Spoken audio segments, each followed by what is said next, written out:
오늘 우리에게 주신 하나님 말씀은 베드로 후서 1장 19절부터 21절까지 말씀입니다. 한 목소리로 읽겠습니다. 또 우리에게는 더 확실한 예언이 있어 어두운 데를 비추는 등불과 같으니 날이 새어 샛별이 너희 마음에 떠오르기까지 너희가 이것을 주의하는 것이 옳으니라. 먼저 알 것은 성경의 모든 예언은 사사로이 풀 것이 아니니 예언은 언제든지 사람의 뜻으로 낸 것이 아니요 오직 성령의 감동하심을 받은 사람들이 하나님께 받아 말한 것임이라. 아멘.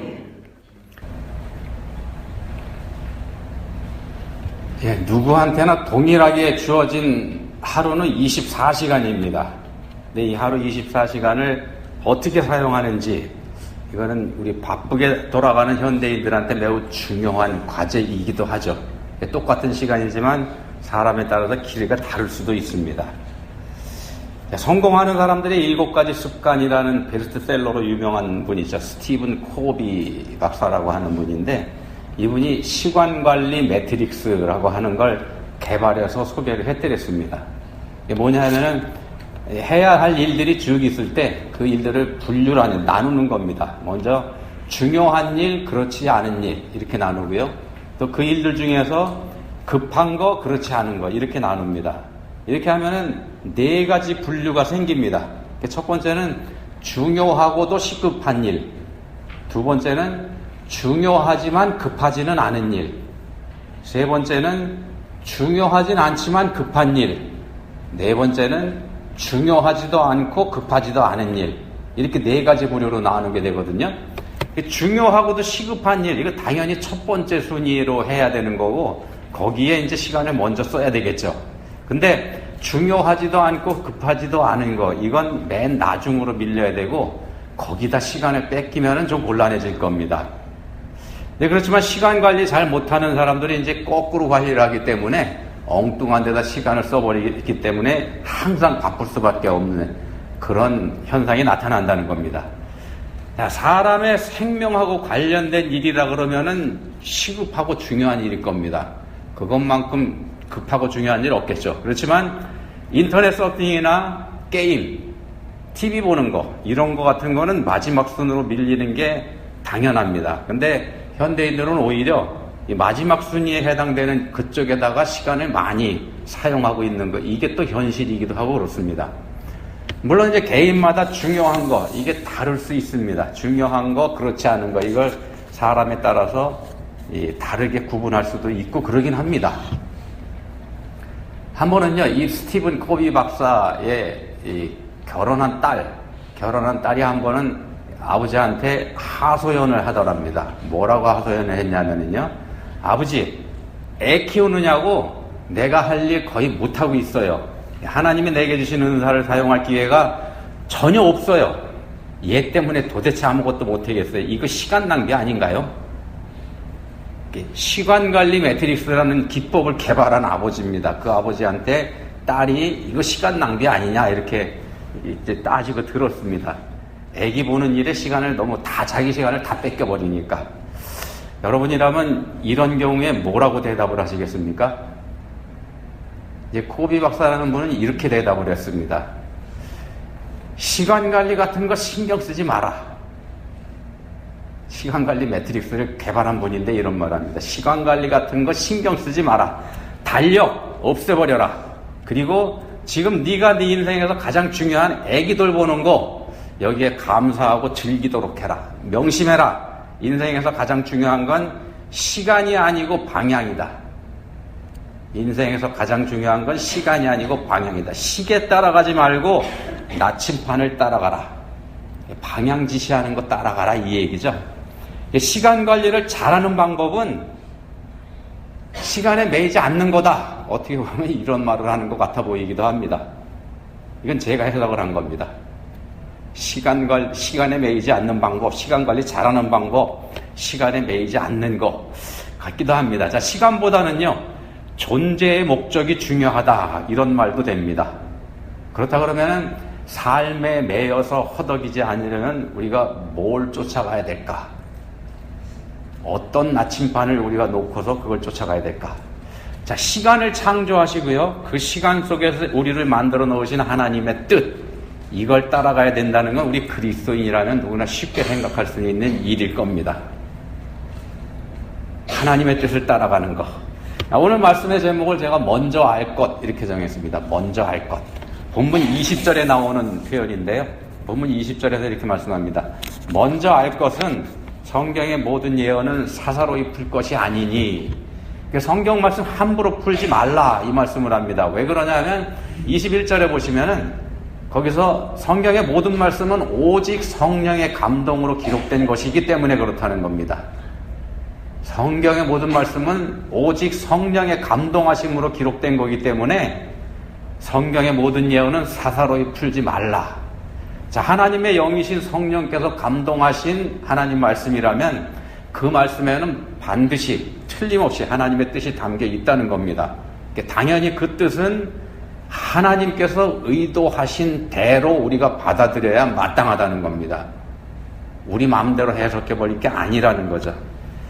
바꿔 말씀드리면 말씀 앞에서 모든 사람은 겸손해야 된다는 겁니다. 그래서 듣는 게 먼저입니다. 듣는 게 먼저입니다. 들려주시는 대로 듣는 거. 들려주시는 대로 들어야 됩니다.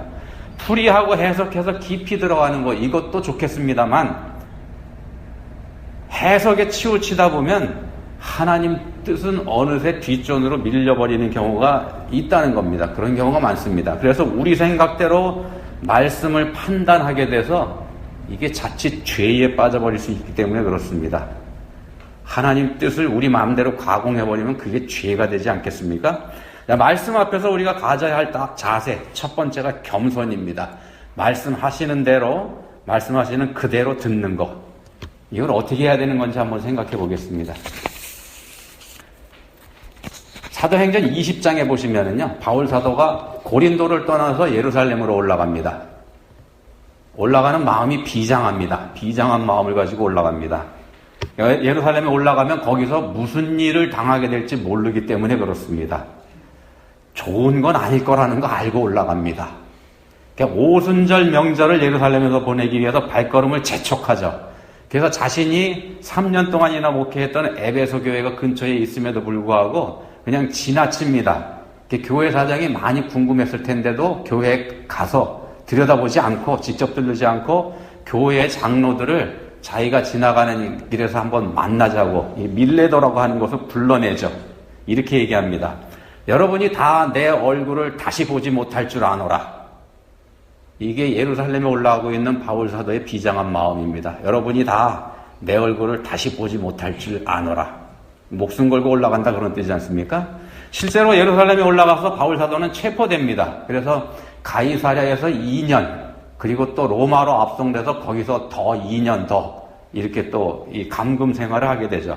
이렇게 될 줄 알면서도 예루살렘으로 지금 올라가고 있는 겁니다.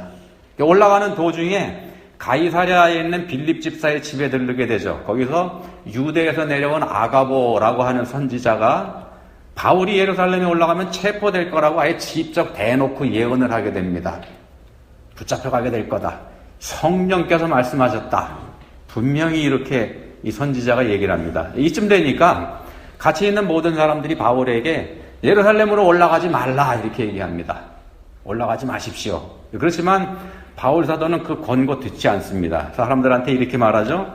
여러분이 어찌하여 울어 내 마음을 상하게 하느냐. 나는 주 예수의 이름을 위하여 결박당할 뿐 아니라 예루살렘에서 죽을 것도 각오하였노라. 자, 바울이 이렇게 하도 강경하게 나오니까 이제 말리던 사람들이 결국 물러섭니다. 그가 권함을 받지 아니하므로 우리가 주의 뜻대로 이루어지이다 하고 그쳤노라. 성경에 이렇게 기록이 되어 있습니다. 주의 뜻대로 이루어지이다. 그럼 바울은 왜 성령께서 하시는 말씀인데도 자기 고집을 꺾지 않았을까요? 아가보 선지자가 분명히 말했거든요. 이 성령께서 그렇게 말씀하셨다고. 바울이 그러면 성령께서 하신 말씀을 무시하신 것까? 여기서 우리가 성경 해석, 그러니까 말씀의 해석에 대해서 한번 생각해 볼 필요가 있어서 지금 이 말씀을 드리는 겁니다. 아가보 선지자를 통해서 성령의 말씀을, 성령께서 하신 말씀을 바울은 무시했습니다. 그죠? 무시했습니다. 근데 아닙니다. 이게 무시한 게 아니고요. 바울이 성령께서 하신 말씀을 무시했다고 하는 건 우리가 보는 시각입니다. 우리가 그렇게 생각할 뿐 사도행전은 이 부분을 한번 자세히 보시면 이렇게 말씀이 되어 있습니다. 아가보라 하는 한 선지자가 유대로부터 내려와 우리에게 와서 바울의 띠를 가져다가 자기 수족을 잡아매고 말하기를 성령이 말씀하시되 예루살렘에서 유대인들이 이같이 이 띠 임자를 결박하여, 이 띠 임자 바울이죠. 이 띠 임자를 결박하여 이방인의 손에 넘겨주리라. 이렇게 말했습니다. 지금 말씀드린 것처럼. 그것뿐입니다. 잘 들으셨겠지 모르겠습니다만 여기에 예루살렘에 올라가지 마라 이런 얘기 없습니다. 이렇게 될 거다 하는 말씀만 했죠. 그런 말 한 적이 없는데 듣는 사람들이 해석을 그렇게 해버린 겁니다. 그러니까 예루살렘에 올라가지 말라고. 이게 해석입니다. 자, 바울은 그렇게 해석하지 않은 겁니다. 바울은 이미 알고 있었죠. 자신한테 그런 종류의 일이 닥칠 거라는 거 말입니다. 그래서 에베소 장로들과 마지막 작별 인사까지 아까 말씀드린 것처럼 그렇게 마지막 본다 이렇게 하면서 이제 인사까지 하고 온 거지 않습니까? 이미 알고 있었습니다. 그러니까 분명히 예루살렘에 올라가면 변을 당할 거라는 사실을 알았고 그럼에도 자신한테는 사명이 있기 때문에 올라가는 거 이것까지 바울에게는 확실했습니다. 자, 아가보 선지자를 통해서 성령께서 다시 말씀하신 건 바울에게 환난이 닥칠 게 확실하다는 걸 분명하게 해주신 것뿐입니다. 너 올라가면은 확실히 환난을 당할 거다. 각오하고 올라가라. 성령께서 알려주신 거라는 겁니다. 그러니까 올라가지 마라 그게 아니고요. 자, 사람들은 자기들 나름대로 해석했죠. 그러니까 올라가지 말라. 그러니까 우리 믿는 사람들이 쉽게 빠지는 함정이 이겁니다. 우리는요, 특히 신앙생활에 연조가 오래된 사람일수록, 직분자일수록, 물론 목사도 포함이 됩니다. 그런 사람일수록 이런 함정에 쉽게 빠집니다. 왜 빠지는가? 뭔가 좀 안다고 자부하기 때문에 빠집니다. 더 노골적으로 말씀드리면은요, 내가 옳다는 확신을 가지고 있기 때문에 이런 함정에 빠지게 된다는 겁니다. 그게 바로 예수님 당시에 바리새인들과 서기관들, 종교 지도자들이 빠졌던 함정입니다. 이거 굉장히 위험한 함정이라는 말씀입니다. 하나님은요, 바울에게 예루살렘에서의 고난을 미리 예고하셨습니다. 각오 단단히 하라고. 고난을 피하는 게 답이 아니라는 겁니다. 고난을 피하는 게 답이 아닙니다. 사도행전 27장에 보시면은요, 바울이 붙잡혀가지고 로마로 압송되는 장면이 나오는데 그 과정에서 큰 풍랑을 만나죠. 그래서 살 소망까지 끊어졌다. 이런 표현이 나옵니다. 풍랑이 너무 심해서. 그렇지만 찬송가 373장 여기서는 이렇게 노래합니다. 이 풍랑으로 인하여 더 빨리 갑니다. 자, 심한 풍랑이 일어도 배는 결국 목적지에 다다릅니다. 다다르는데 다만 그 목적지가 내가 정한 내 목적지가 아니고 하나님이 정한 목적지라는 데 차이가 있습니다. 자, 하나님이 주신 목적지를 찾은 사람이 그래서 복된 사람입니다. 내가 정한 목적지하고 하나님께서 내게 주신 목적지가 일치하는 사람, 그런 사람이 복된 사람입니다. 그걸 찾는 게 신앙생활입니다. 자, 하나님은 우리한테 많은 말씀을 주십니다. 많은 말씀을 우리에게 하고 계십니다. 우리가 날마다 읽고 있는 성경을 통해서 우리한테 말씀하시고요. 설교를 통해서 우리한테 말씀하십니다. 우리 믿는 사람들끼리 나누는 대화를 통해서도 우리한테 말씀을 하십니다. 우리가 살아가는 환경 속에서도 말씀을 하시고 우리가 처하는 환경을 통해서도 말씀하시고 심지어 믿지 않는 사람들을 통해서도 우리한테 말씀하십니다. 하나님은 쉬지 않고 우리한테 말씀하고 계십니다. 쉬지 않고 말씀하시는데도 우리가 듣지 못하는 것, 그건 우리가 귀를 닫고 있기 때문입니다. 세상으로 귀를 열어두고 하나님의 음성을 듣지 않기 때문에 그렇기 때문에 우리가 듣지 못하는 겁니다. 세상의 소리만 들리는 거죠. 하루를 마무리하고 잠자리 들 때 한번 잠깐 생각해 보시는 것도 좋습니다. 오늘 하나님께서 내게 무슨 말씀을 하셨는지. 아무 말씀도 듣지 못했다면, 그래서 내게는 아무 말씀도 해준 게 없다, 이렇게 생각이 드시면은요, 그건 하나님이 내게는 말씀하시지 않은 게 아니고 내가 듣지 않은 겁니다. 하나님은 쉬지 않고 말씀하고 계시는데도 말입니다. 그럼 우리가 그 말씀들을 어떻게 들을 수 있을까? 하루 종일 듣는 수많은 말들 중에서 그 중에 어떤 게 내게 들려주시는 하나님의 말씀인가? 그걸 우리가 어떻게 받아야 될까? 본문 21절에서 말씀합니다. 예언은 언제든지 사람의 뜻으로 낸 것이 아니요 오직 성령의 감동하심을 받은 사람들이 하나님께 받아 말한 것이니라. 성경은 성령의 감동으로 된 말씀이죠. 하나님 말씀입니다.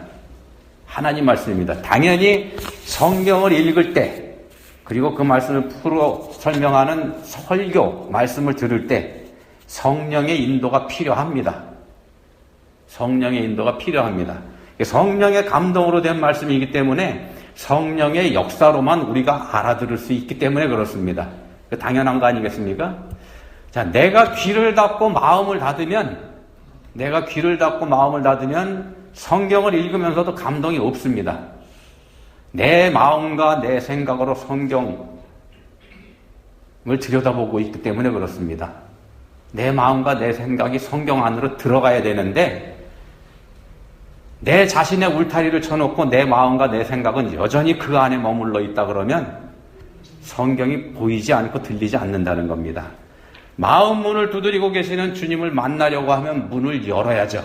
문을 열어야지 되는데 문은 열어드리지 않고 주님이 나는 만나주지 않고 다른 사람들만 만나고 그냥 가버리신다고 그렇게 생각하게 된다는 겁니다. 두드리다 지치시게 해놓고는 그리고는 오히려 주님을 원망하고 있는 게 이게 우리들의 실정이기도 합니다. 요한복음 15장 4절에서 예수님 말씀하십니다. 내 안에 거하라 나도 너희 안에 거하리라. 이런 말입니다. 내게로 나아오라 그리하면 나도 너와 함께 하겠다. 계시록 3장 20절에서는 이렇게 말씀합니다. 볼지어다 내가 문 밖에 서서 두드리노니 누구든지 내 음성을 듣고 문을 열면 내가 그에게로 들어가 그와 더불어 먹고 그는 나와 더불어 먹으리라. 마음 문을 열어서 예수님 맞아들일 때, 그럴 때 예수님은 우리 마음에 들어오시고 그럴 때 우리는 예수님 안에 거하는 게 됩니다.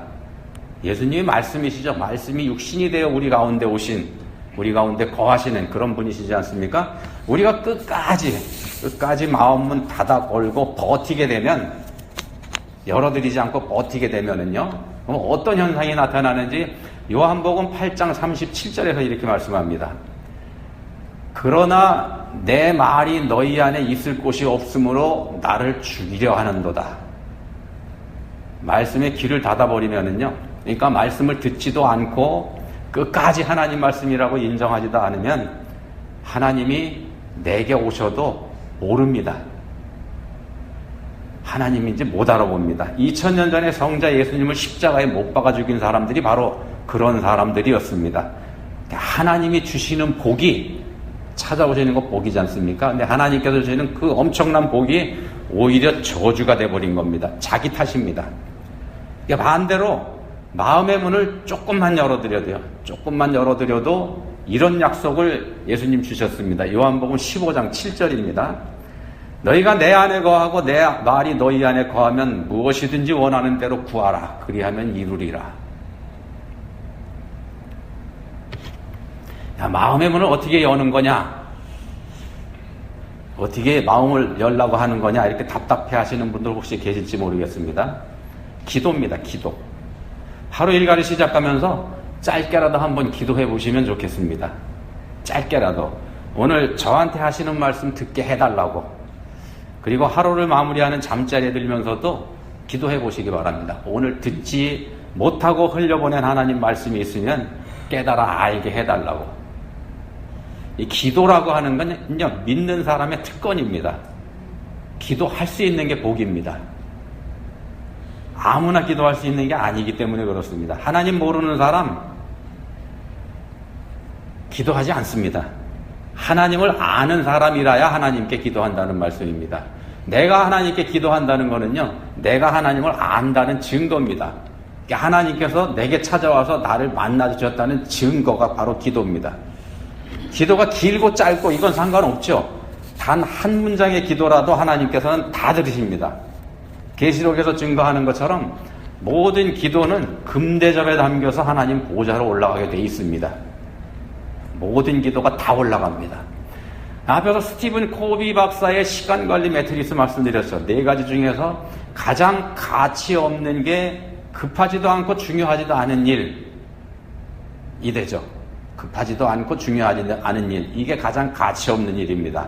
거기다 시간 쓰면 안 되죠. 그렇지만 우리 현대인들이 시간을 가장 많이 소비하는 항목이 거기이기도 합니다.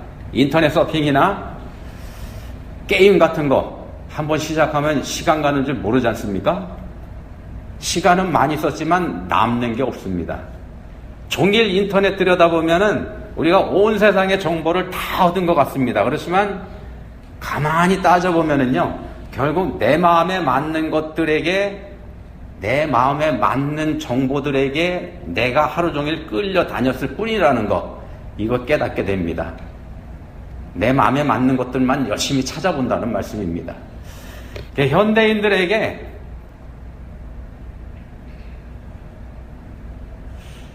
몰입하지 못하는 특징이 있습니다. 몰입하지 못하는 게 현대인들의 특징이라고 그럽니다.